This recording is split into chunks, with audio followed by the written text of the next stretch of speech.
Well, despite overnight defiance from Colonel Gaddafi, it looks like his regime could be at an end, finally. Rebel forces in Libya appear to have taken control of large parts of the capital, Tripoli.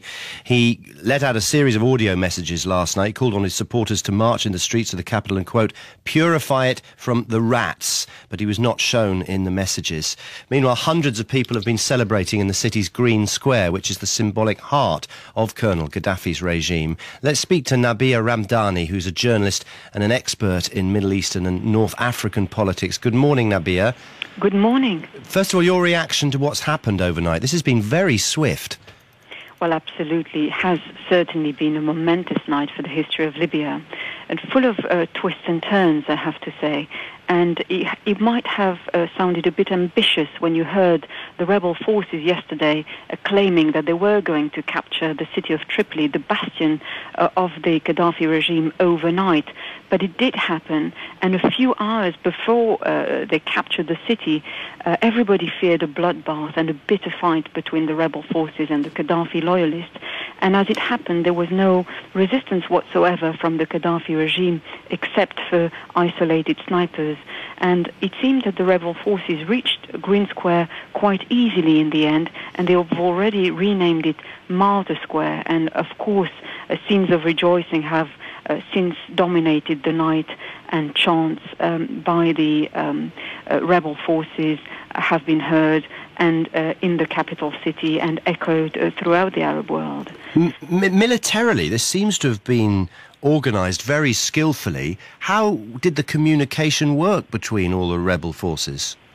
Well, I would contend that the success in the advances of the rebel forces was mainly due to NATO's help providing air cover and indeed air power to allow the rebel to get closer and closer to Tripoli and then entering the city, winning the city. And I think the big challenge ahead is going to hold down a city which has been dominated or under the control of Gaddafi for 42 years, and which has been shaped by Gaddafi's own revolution, which started in 1969.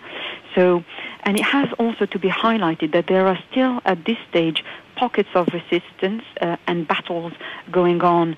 Gaddafi is nowhere to be seen at the moment, but he still hasn't surrendered, and effectively he's still in power, even though he's become irrelevant, of course, as a leader.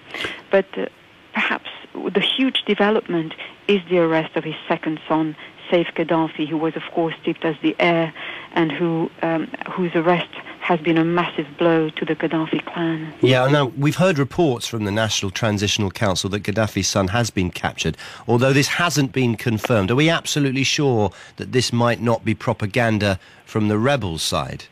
Well, I think it has now since been confirmed by the International Criminal Court. So there are very strong reasons to believe that at this stage Saif al-Islam Gaddafi has been detained by the ICC, and perhaps I imagine his relief is that he hasn't been, he's not in the hands of the rebel forces, but he will face a proper trial and justice. Do you think he will be caught? I think that he has got good chances to be prosecuted properly by the ICC. And do you think that the transition of power can be made peacefully, swiftly, and without any revenge reprisals? In my opinion, the post-Gaddafi era is very daunting, and the immediate concern will be the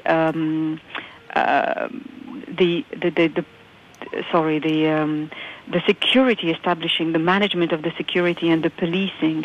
There are, of course, entrenched rivalry in Libya, tribal rivalries, regional rivalries, and let's not forget that in all conflicts, you know, there's always a sense of revenge. There's a build-up of grievances, and we've already seen different factions vying for power already.